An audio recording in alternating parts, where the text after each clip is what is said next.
हाय दोस्तों, स्वागत है आपका मेरे यूट्यूब चैनल आर के स्टडी में। आज हम बात करेंगे उत्सर्जन तंत्र की, यानी कि ऐसा तंत्र या ऐसा सिस्टम जिसके द्वारा उत्सर्जी यानी कि खराब अपशिष्ट पदार्थों को शरीर से बाहर निकाला जाता है, उत्सर्जन तंत्र कहलाता है। अब उत्सर्जन तंत्र के अंतर्गत बहुत से अंग कार्य करते हैं, जो मतलब उत्सर्जी पदार्थों को शरीर से बाहर निकालते हैं, तो उनके बारे में हमें पढ़ना है। जिसमें हमारा मुख्य उत्सर्जी अंग है किडनी, या उर्दू में बोलें तो इसे गुर्दा कहा जाता है और हिंदी में इसे वृक्क कहा जाता है। तो हमें इन्हीं उत्सर्जी अंगों के बारे में पढ़ना है और मुख्य रूप से हम किडनी यानी कि गुर्दा या वृक्क के बारे में पढ़ेंगे। तो चलिए अपनी वीडियो को स्टार्ट करते हैं। सबसे पहले हम पढ़ेंगे उत्सर्जन, यानी कि उत्सर्जन है क्या। अपशिष्ट यानी कि खराब पदार्थों को शरीर से बाहर निकालने की क्रिया उत्सर्जन कहलाती है।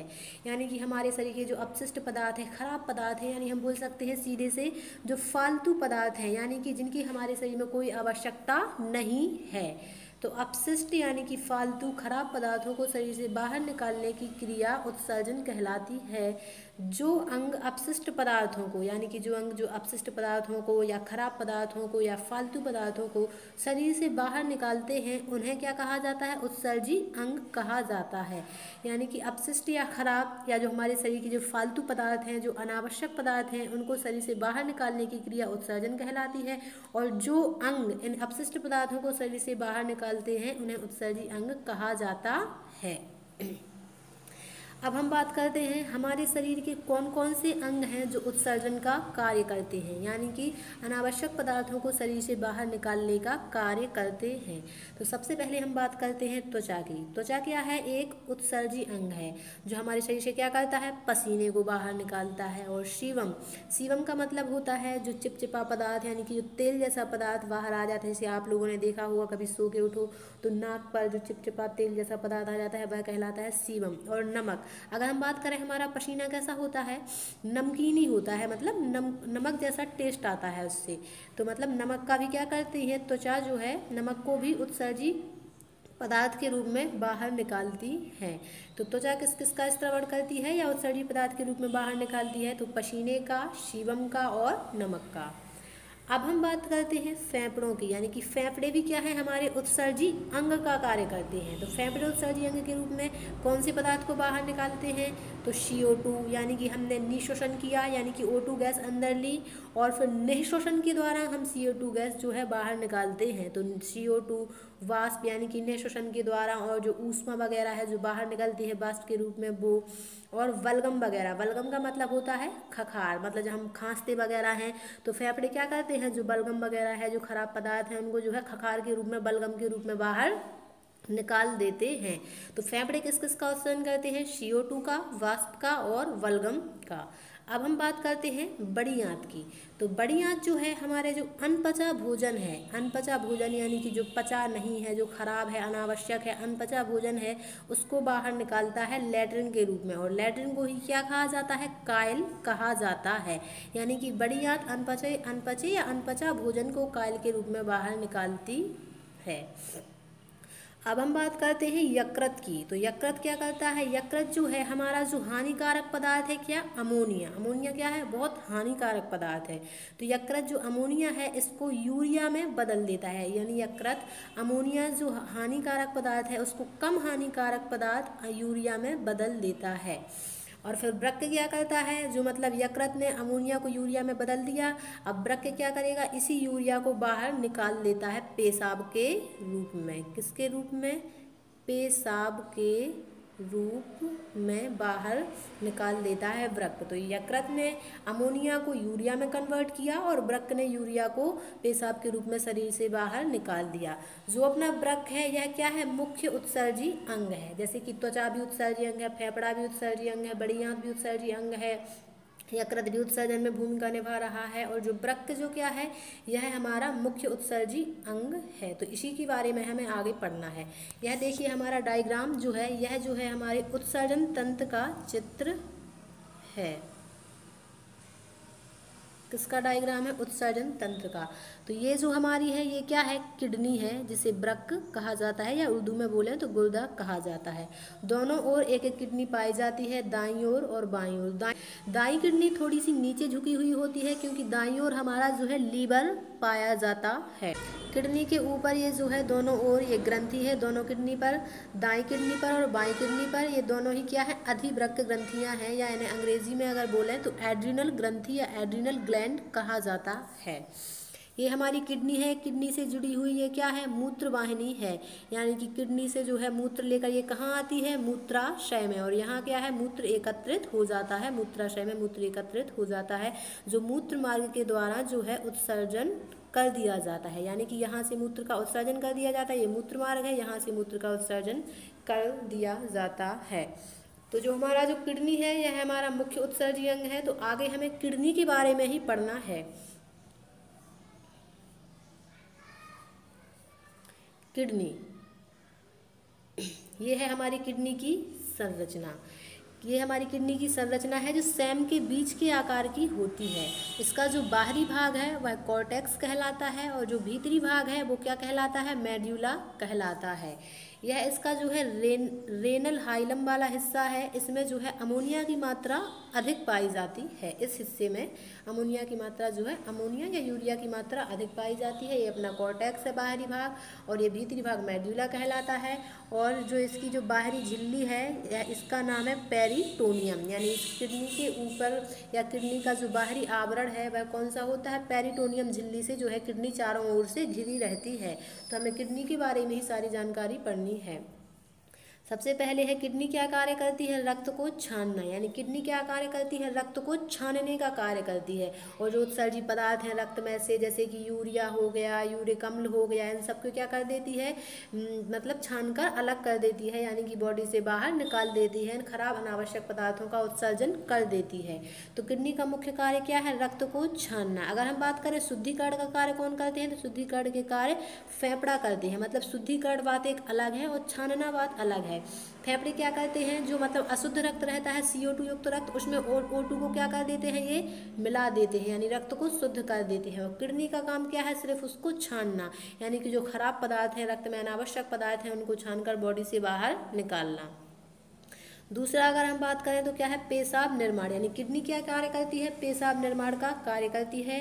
और अम्ल और क्षार, यानी कि अम्ल और क्षार का जो मान है उसको नियंत्रित करती है। अब अम्ल और क्षार जो है किससे डिसाइड होता है? pH वैल्यू से, यानी हम बोल सकते हैं कि यह जो है pH मान को नियंत्रित करने का कार्य करती है। दूसरा अगर हम बात करें जहर को निष्क्रिय करना, किडनी क्या करती है? जहर को निष्क्रिय कर देती है, यानी कि यदि कोई व्यक्ति थोड़ी बहुत मात्रा में यदि जो है जहर का सेवन करता है तो किडनी क्या कर देती है? उसको निष्क्रिय कर देती है। और यदि किसी ने बहुत मात्रा में खा लिया तो फिर अब थोड़ी बहुत मात्रा का तो किडनी क्या कर देगी? निष्क्रिय कर देगी। अब लेकिन ज़्यादा मात्रा में खा लिया तो सबसे पहले जहर जाकर कहाँ अटैक करता है? हमारे यकृत में, यानी कि हमारे लीवर में सबसे पहले जो है जहर जाके अटैक करता है। यानी कि यदि कोई व्यक्ति जहर खा के मरता है या किसी के द्वारा उसको जहर दिया जाता है तो उसका यकृत क्या हो जाता है? खराब हो जाता है। यानी कि यकृत की जांच की जाती है। यदि यकृत खराब हो जाता है या जहर के पार्टिकल्स उसमें पाए जाते हैं तो पता चल जाता है कि इस व्यक्ति की जो मृत्यु है वह जहर देकर या जहर के द्वारा हुई है। तो क्वेश्चन आता है एग्जाम में कि मतलब कि यदि किसी व्यक्ति की मृत्यु जहर द्वारा होती है तो किस अंग के द्वारा पता चलता है? तो उसका आंसर क्या होगा? यकृत होगा। और किडनी क्या कार्य करती है? जहर को निष्क्रिय कर देती है, यानी उसके प्रभाव को कम कर देती है। अगर हम बात करते हैं संख्या की तो किडनी की संख्या कितनी होती है? 2 होती है। हमने देखा ही अभी डायग्राम में, लेफ्ट किडनी और राइट किडनी। अगर हम बात करते हैं वजन की तो इसका वजन लगभग 140 ग्राम होता है।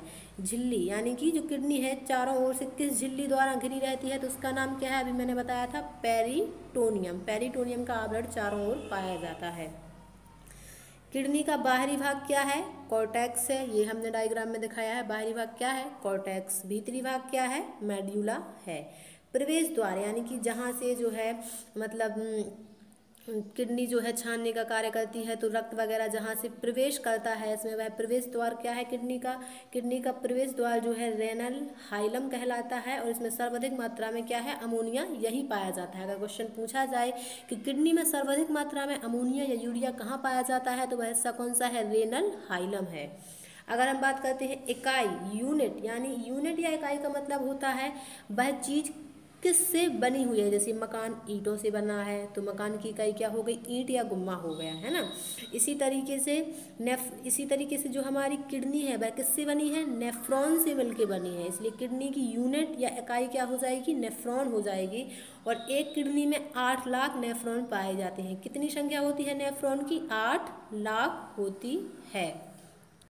अब हमें इसी नेफ्रॉन के बारे में पढ़ना है कि नेफ्रॉन किस तरीके से वर्क करता है, कैसे उसकी संरचना है, सब कुछ तो देखते हैं। ये है हमारे नेफ्रॉन की संरचना। अगर हम बात करें नेफ्रॉन की संरचना में तो ये क्या है हमारी, ये है अभिवाही धमनिका, ये। और ये क्या है, ये है हमारी अपवाही धमनिका। अभिवाही धमनिका क्या करती है, मतलब बॉडी से रक्त को ग्लोमेरुलस में लेकर आती है। ये क्या है अपना, ये है अपना ग्लोमेरुलस में लेकर आती है अभिवाही धमनिका। और रक्त को लेकर आएगी। फिर ग्लोमेरुलस क्या करता है, ग्लोमेरुलस का कार्य फिल्ट्रेशन का, यानी कि निष्पंदन का कार्य करता है, उसको छानने का कार्य करता है। तो ये क्या करेगा, उस रक्त को छानेगा और उसके कणों, मतलब जो शुद्ध रक्त है उसको वापस भेज देगा। और जो कण वगैरह हैं उनको छानकर जो मतलब अलग कर देता है, मतलब बाहर निकालने के लिए। तो अभिवाही धमनिका क्या करती है, रक्त को ग्लोमेरुलस में लेकर आती है। और अपवाही धमनिका क्या करती है, जो शुद्ध रक्त है उसको वापस हमारी बॉडी में लेकर चली जाती है। तो सबसे पहले हम बात करते हैं ग्लोमेरुलस की। ये है हमारा ग्लोमेरुलस। ग्लोमेरुलस क्या करता है, यह फिल्ट्रेशन यानी कि निस्पंदन का कार्य करता है, यानी कि छानने का कार्य करता है। यह रक्त से कणों को छानता है, यानी जो रक्त है उसमें जो खराब कण वगैरह है उनको क्या कर देता है, छान कर अलग कर देता है और शुद्ध रक्त को वापस भेज देता है। तो ग्लोमेरुलस के 3 कार्य हैं, या फिल्ट्रेशन यानी निष्पंदन का कार्य करता है, छानने का कार्य करता है, या रक्त से कणों को छानता है और शुद्ध रक्त को वापस भेज देता है। अब ग्लोमेरुलस क्या करता है, जब यह रक्त के कणों को छानता है तो कुछ जो हमारे आवश्यक पदार्थ हैं जैसे प्रोटीन वगैरह, विटामिन वगैरह, इन सबको भी छान कर बाहर भेज देता है उत्सर्जित होने के लिए। तो फिर क्या किया जाता है, जो हमारे आवश्यक पदार्थ हैं, विटामिन, ग्लूकोज, प्रोटीन, इनका पुनः अवशोषण किया जाता है। और यह पुनः अवशोषण का कार्य कौन करता है, यह बोमेन संपुट। बोमेन संपुट क्या करता है, जो हमारे आवश्यक पदार्थ हैं उनका क्या करता है, पुनः अवशोषण करता है और रक्त में वापस भेज देता है। यानी कि जो विटामिन था, प्रोटीन था, जिसे ग्लोमेरुलस ने छानकर उत्सर्जन के लिए भेज दिया था, उसे क्या करता है, पुनः अवशोषित करता है और रक्त में भेज देता है कि हमारा आवश्यक पदार्थ है, ये काम की चीज़ है, और इसे वापस जो है रक्त में भेज देता है। और क्या करता है, यूरिया, यानी कि यूरिया को छानकर अलग कर देता है उत्सर्जन के लिए, जिसे डायलिसिस विधि द्वारा अलग कर दिया जाता है। यानी कि जो आवश्यक पदार्थ है उनको पुनः अवशोषित करके वापस रक्त में भेज देता है और यूरिया को जो है डायलिसिस विधि द्वारा अलग कर दिया जाता है। ये है हमारा बोमेन संपुट, जिसे बोमेन कैप्सूल भी कहा जाता है। ये वाला हिस्सा जो है हमारा बोमेन संपुट का है। ये क्या करता है, जो ग्लोमेरुलस है इसने जो है रक्त के कणों को जब छाना था, जो आवश्यक पदार्थ थे, विटामिन, प्रोटीन, उसको भी छानकर अलग कर दिया था। तो बोमेन संपुट क्या करता है, उनका पुनः अवशोषण कर लेता है और वापस रक्त में भेज देता है। और डायलिसिस विधि द्वारा क्या करता है, यूरिया को अलग कर देता है। जैसे किडनी, हमारा वृक्क या गुर्दा यूरिया को पेशाब के रूप में बाहर निकाल देता है। तो ग्लोमेरुलस का कार्य क्या है, ग्लोमेरुलस का कार्य फिल्ट्रेशन का, छानने गए रक्त के कणों को छानता है और शुद्ध रक्त को वापस भेज देता है। लेकिन ये क्या करता है, साथ में जो हमारे आवश्यक पदार्थ है जैसे विटामिन, प्रोटीन, उनको भी छान देता है। इसलिए फिर क्या करता है, बोमेन संपुट आता है और वो क्या करता है, जो हमारे आवश्यक पदार्थ थे, विटामिन, प्रोटीन, उनका पुनः अवशोषण कर लेता है और रक्त में वापस भेज देता है। और यूरिया को क्या करता है, अलग कर देता है। किस विधि द्वारा, डायलिसिस विधि द्वारा अलग कर देता है। और फिर यूरिया को पेशाब के रूप में किडनी जो है बाहर निकाल देता है। अगर हम बात करें डायलिसिस की, मतलब किसी की किडनी खराब हो जाती है तो फिर उसकी मतलब जो यूरिया है वो क्या कर रहती है, मतलब बॉडी में ही बनी रहती है, उसको बाहर निकालना होता है। तो क्या करवाना होता है, उसका डायलिसिस करवाना होता है हमें हॉस्पिटल में जाके, मतलब उसका फिल्ट्रेशन करवाना पड़ता है, यूरिया को अलग करवाना पड़ता है। यदि यूरिया बॉडी में बनी रहेगी, अलग नहीं होगी, तो हमें एक बीमारी हो जाती है यूरेमिया, जिससे व्यक्ति की मृत्यु भी हो सकती है।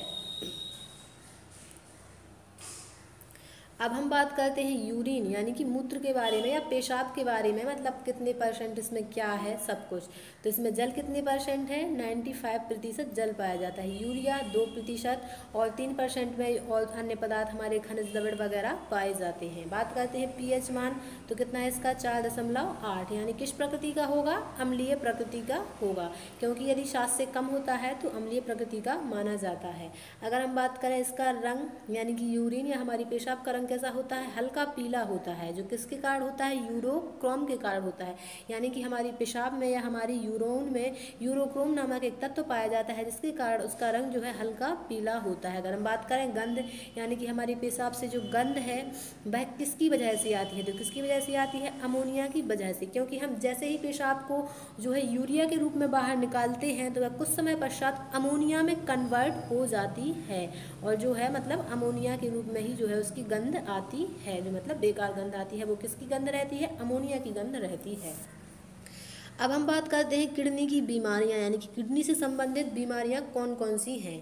तो फर्स्ट जो है हमारी क्या है, स्टोन यानी जिसे पथरी भी बोला जाता है।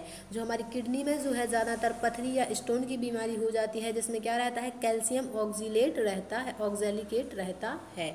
हम बात करते हैं यूरेमिया। यूरेमिया भी एक बीमारी है जो किडनी से संबंधित है। यूरेमिया में क्या होती है, यूरिया की मात्रा अधिक हो जाती है, जैसे हमारी किडनी ने क्या हुआ, किडनी खराब हो गई या किडनी ने कार्य करना बंद कर दिया। अब किडनी ने काम करना बंद कर दिया यानी यह यूरिया को बाहर नहीं निकाल पा रही है, यूरिया को जो रक्त वगैरह उससे अलग नहीं कर पा रही है, तो यूरिया की मात्रा कैसी हो जाती है, बढ़ जाती है, जिसके कारण पूरी बॉडी में यूरिया हो जाता है और एक यूरेमिया नामक बीमारी हो जाती है। तो यदि किसी की किडनी खराब हो जाती है तो उसे डायलिसिस करवाना पड़ता है, जिसके द्वारा यूरिया को जो है बॉडी से बाहर निकाला जाता है, यानी कि रक्त का छनन वगैरह किया जाता है और यूरिया को अलग किया जाता है डायलिसिस विधि के द्वारा। अब हम बात करते हैं गाउट रोग यानी जिसे हिंदी में गठिया भी बोला जाता है। यह किसके कारण होता है, यूरिक अम्ल की अधिकता के कारण होता है, इसमें यूरिक अम्ल की मात्रा अधिक हो जाती है। हम बात करते हैं जो हमारी हड्डियां वगैरह के जो जॉइंट हैं, जोड़ वगैरह हैं, वहाँ पर एक द्रव पाया जाता है, साइनोवियल एक द्रव भरा होता है, जो क्या करता है, मतलब एक स्नेहक का कार्य करता है या ग्रीसिंग का कार्य करता है, जिससे हमारे जॉइंट अच्छे से गति कर पाते हैं, घूमते रहते हैं। तो इसमें क्या होता है, गाउट रोग या गठिया रोग में जो साइनोवियल द्रव है वो क्या हो जाता है, सूखने लगता है, यानी कि सूखने लगता है या ख़त्म हो जाता है, और उसकी जगह पर यूरिक अम्ल की मात्रा कैसी हो जाती है, अधिक हो जाती है। अब साइनोवियल द्रव सूख गया, मतलब साइनोवियल द्रव सूख जाने से हमारी हड्डियों के बीच जो है घर्षण होने लगता है, यानी कि जो स्नेहक का कार्य था वह साइनोवियल द्रव कर रहा था, साइनोवियल द्रव सूख जाता है तो हमारी हड्डियों के बीच क्या होने लगता है, हड्डियों के बीच घर्षण होने लगता है, हड्डियों के बीच घर्षण होने लगता है, जिससे हड्डियां अच्छे से गति नहीं कर पाती हैं और वहाँ पर उन जॉइंटों में या उन जोड़ों में जो है दर्द होने लगता है।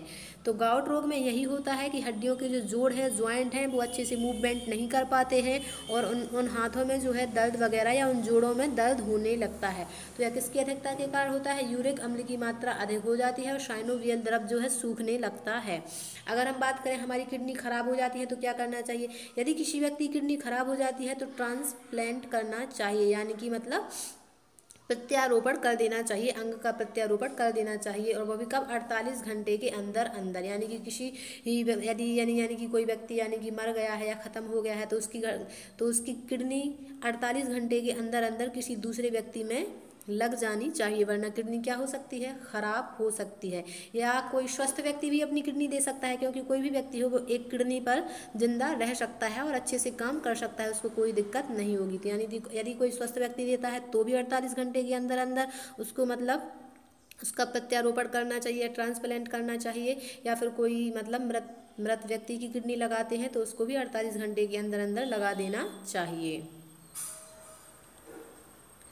अब हम बात करते हैं हमारे जो है उत्सर्जी पदार्थ कौन कौन से हैं, यानी कि कौन सा जीव किस पदार्थ को जो है उत्सर्जन के रूप में बाहर निकालता है, यानी कि हमारे जो उत्सर्जी पदार्थ हैं वो कौन कौन से हैं। सबसे पहले हम बात करते हैं पेड़ पौधों की, यानी कि वह अपने उत्सर्जी पदार्थ के रूप में क्या निकालते हैं, तो यह क्या करते हैं, गोंद, लाशा आदि का उत्सर्जन करते हैं, यानी कि गोंद, लाशा एक ही बात है, जैसे हम कोई पेड़ वगैरह है, यदि हम उसे जो है कुल्हाड़ी वगैरह से यदि हम कट लगा देते हैं और 2-3 दिन बाद जाकर देखेंगे तो वहाँ पर जो है गोंद जमी मिलती है, हमें वहाँ पर गोंद जमी मिलती है। तो पेड़ पौधे क्या करते हैं, गोंद या गोंद को ही लाशा बोला जाता है, गोंद या लाशा को अपने उत्सर्जी पदार्थ के रूप में बाहर निकालते हैं। यूरियोटैलिक जीव, ऐसे जीव जो यूरिया का उत्सर्जन करते हैं, यानी अपने उत्सर्जी पदार्थ के रूप में यूरिया को बाहर निकालते हैं, यूरियोटैलिक जीव कहलाते हैं। इसके अंतर्गत समस्त स्तनधारी आते हैं, यानी कि सभी स्तनधारी, यानी कि इसमें हम लोग आते हैं, मानव, पशु, जो यूरिया का उत्सर्जन करते हैं। फिर है यूरिकोटैलिक, यानी कि ऐसे जीव जो यूरिक अम्ल का उत्सर्जन करते हैं, यानी कि जो अपने उत्सर्जी पदार्थ के रूप में यूरिक अम्ल को बाहर निकालते हैं। इसके अंतर्गत आते हैं जैसे हमारे पक्षी, सरीसृप जो है, ये क्या करते हैं, यूरिक अम्ल को बाहर निकालते हैं। फिर है अमीनोटैलिक, अमीनोटैलिक यानी कि जो अमोनिया का उत्सर्जन करते हैं, यानी कि अपने उत्सर्जी पदार्थ के रूप में अमोनिया का निष्कासन करते हैं। जैसे मछली, कीट वगैरह ये क्या करते हैं, अमोनिया को उत्सर्जित करते हैं। फिर है ग्वानोटैलिक, यानी कि ऐसे जीव जो ग्वानिन पदार्थ का, यानी ग्वानिन को उत्सर्जी पदार्थ के रूप में बाहर निकालते हैं। इसके अंतर्गत हमारी मकड़ी आती है, मकड़ी जो है अपने उत्सर्जी पदार्थ के रूप में ग्वानिन को निकालती है। तो इसी के साथ हमारी वीडियो कंप्लीट होती है। यदि आप लोगों को हमारी वीडियो अच्छी लगी है तो वीडियो को लाइक करें, हमारे चैनल को सब्सक्राइब करें और कमेंट में बताएं वीडियो कैसी लगी है। Take care, bye bye.